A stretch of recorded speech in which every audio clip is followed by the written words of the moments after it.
So, but the habits you develop, and I go back, the other thing is have the right heroes. I mean, I've always been lucky in that respect. And if the people you look up to are going to form your vision of what the world, how you want to be in later life.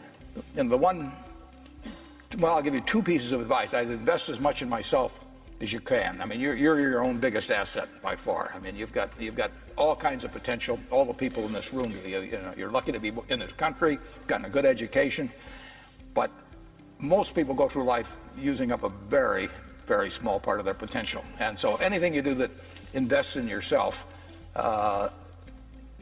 that's the best investment you can possibly make. And then I would follow my passion. I mean, whatever turns you on. I was lucky. I found something early that turned me on. But you don't want to take a job just for the money.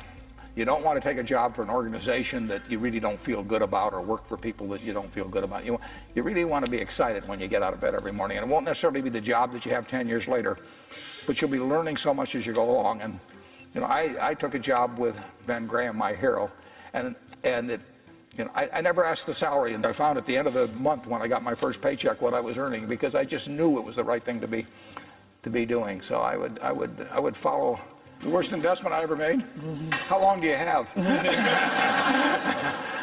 Well, I've made some very bad ones, but that doesn't really bother me. It may bother the shareholders, but that's another question. You're going to make mistakes in life. I mean, there's no question about it. You don't want to make them on the big decisions, who you marry and some things like that. So there's no way I'm going to make a lot of business and investment decisions without making some mistakes. I may try to minimize them. I don't dwell on them at all. I don't look back. The biggest mistakes are the ones that actually don't show up. They're the mistakes of omission rather than commission. We've never lost that much money on any one investment.